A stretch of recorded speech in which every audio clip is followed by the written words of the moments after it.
to take a bit of a different approach to this blog and just go over some of the most common pulse diseases that we're seeing in 2019. So just recapping on what we're seeing in terms of pulse diseases within South Australia at the moment. Of course, we're seeing our favourite Ascocata blight in lentils.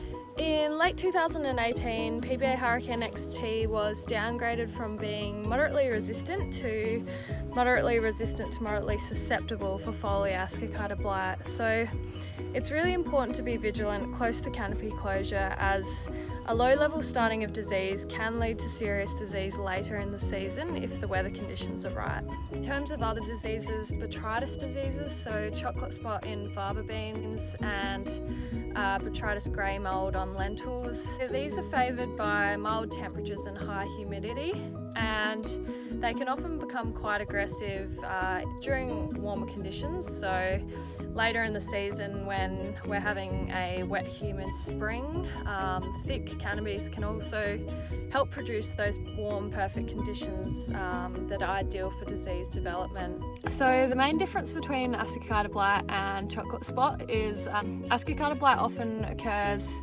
during winter, and these are sort of more sunken lesions, have that peppery appearance to them. So they have the pycnidia, the small black fine pinpricks within the lesion. However, chocolate spot initially develops as a scatter of small brown pinprick spots, generally merged together to cover the leaf surface over the season. And these may eventually expand into lesions where you see those pycnidia, those black spots.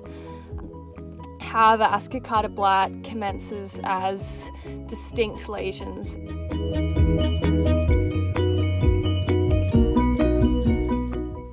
One diagnostic characteristic of chocolate spot is that the lesions generally infect the flowers. Ascocata blight and Cercospora lesions do not infect the flower. In terms of field peas, with frosts comes the risk of bacterial blight infection. So if you do suspect bacterial blight, samples need to be sent and diagnosed pretty much ASAP. It's also recommended to not travel through the crop, as this disease can spread on shoes and vehicle tyres from one crop to another.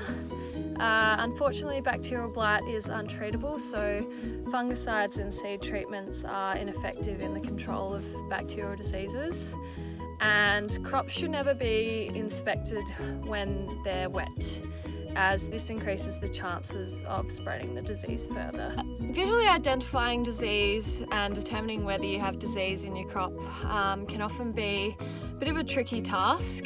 Often plant diseases and their symptoms can be misinterpreted as nutrient deficiencies or chemical damage or frost damage, and often these can be differentiated by the distribution of symptoms throughout the crop. If symptoms don't occur uniformly across the affected plants but they vary in between the plants, it's more likely that they're related to plant disease rather than a nutrient deficiency.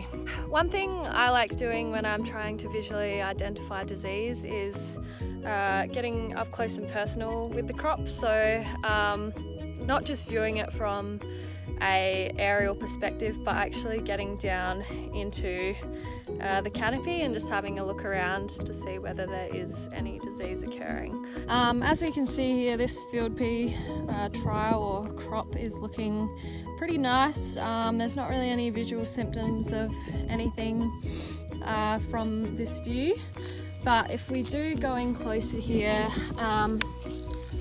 we can see the start of some Ascocata blight or some black spot.